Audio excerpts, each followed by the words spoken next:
Good morning. Today is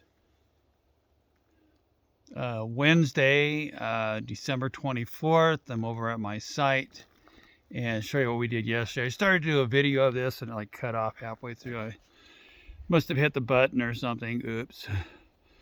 So, this is what we did yesterday. Let me walk around on it. Is we completed, I haven't got, actually the rebar for the parapet. I'll get over here so you can see better.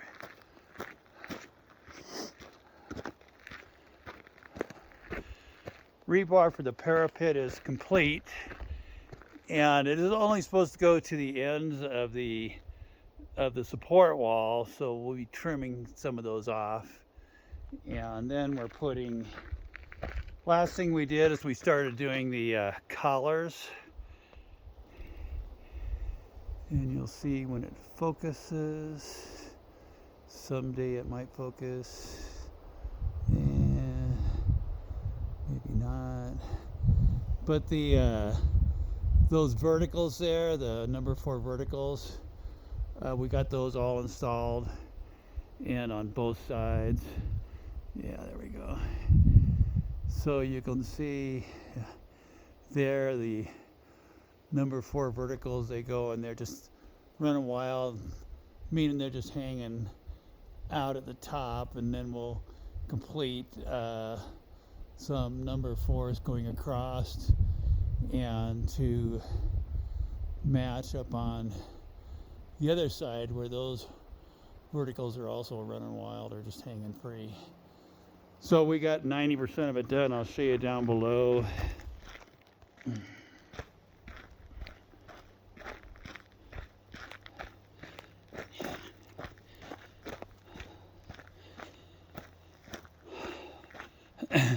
And what that entailed was actually drilling holes in the footing to just kind of place those.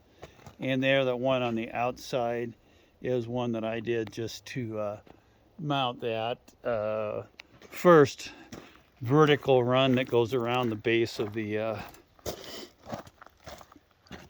of that annex. Same thing over here, just drilled holes to place those. We did take and had Danny bend these to so there's a first layer which is 2 and a second layer which is 3. So here is a support for the first layer, and here's a support for the first layer of 2, and here's a support for the first layer or the second layer of 3. So, and that'll get all encapsulated. We'll be shotcreting out to the edge of this support wall, so there'll be in the same thing, we'll shotcrete out to the edge of the footing, so there'll be a large, this is 16 inches across of where the shotcrete's going to lie. And I'm looking to get this probably inspected after the first of the year. So what we have left to do is just finishing off this annex. A little bit left to do. We've got all the collars done here and here, and the next thing we'll be doing is just the exact same thing over here. Is no support wall here, so we'll be putting in same thing, a fan of rebar for this parapet, and the same thing here will be, so I'll be drilling, I might use that one, we'll see, but maybe another one here to support the first run of verticals, and then the 2 and 3 for the collar on this, which will wrap around the outside of this short wide annex and come down over here on this side.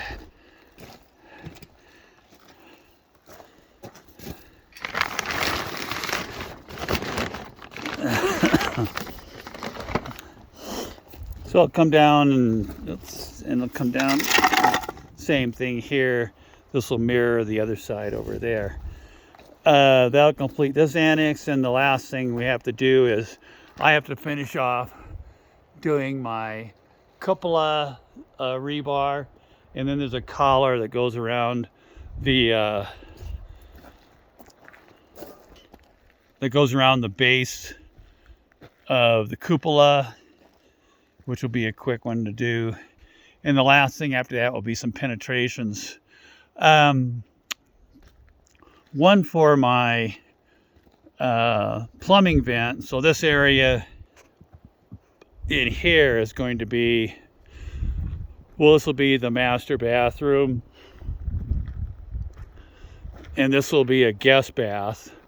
So we'll have walls here, and we'll run those up, the plumbing vent up through that, and it'll come out behind the cupola.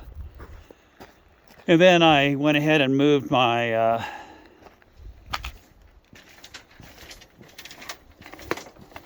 wood stove. Well, somebody upended it, but you'll see there's that wire spool with a lawn nail in it. I'll have to measure that out again. That'll be about where the flue for my wood stove is going to be, and that'll go up, and that penetration will be in the area where that chair is hanging on the rebar up above. Will be in that general area up there. And you can see, here's a good shot of how the rebar was shaped for this collar here. So what's going to happen, there's going to be a whole buttload of rebar up surrounding that cupola, so that's going to be extremely strong once we shotcrete. Which so after this is inspected, Steve's kind of raring to go and wanting to start doing forming, but I'm just concerned that my inspector will come in and kind of screw me over like he did when I did my footings. You'll find that video, but when I did my footings, I have a lot of rebar in there, and I had talked to a couple people who said it was okay to set that.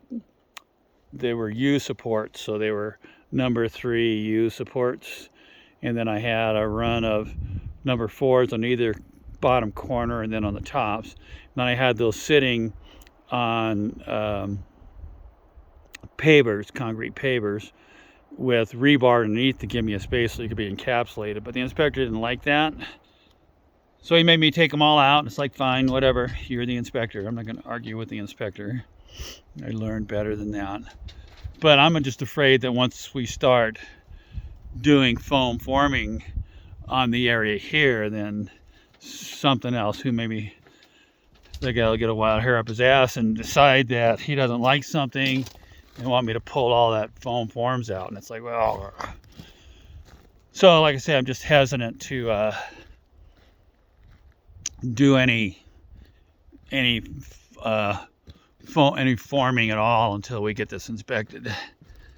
And again, how that process works is we're going to have to bring in a PE, a professional engineer, to inspect this all before the county will send out one of their inspectors. And I'm just getting some of this plastic down to no rain in the forecast, but we have had some just kick-ass wind going on. And so today my tasks are, there's not much I can do over here, but I do have that. I have a flat tire on my Tundra, so I have to pull that tire off. I'm just going to take it and drop it off at the Discount Tire. And I do have kind of a bone to pick with them. When I had those tires put on probably a month ago, the tech that installed those came out and pointed to a flat spot on the inside of the rim of the tire and saying, well, this could leak. Well, this is my 3rd flat tire due to nails that I picked up here on the building site. So I just have to go back into them and say, hey, look, this is what happened, and your guy talked to me about this. I've owned this truck since 2006. There's never been any damage to the wheels. He said that, oh, you probably hit a rock. It's like, well, Yeah, how do you bend a rim on the inside from hitting a rock? It's like, yeah, that's not realistic.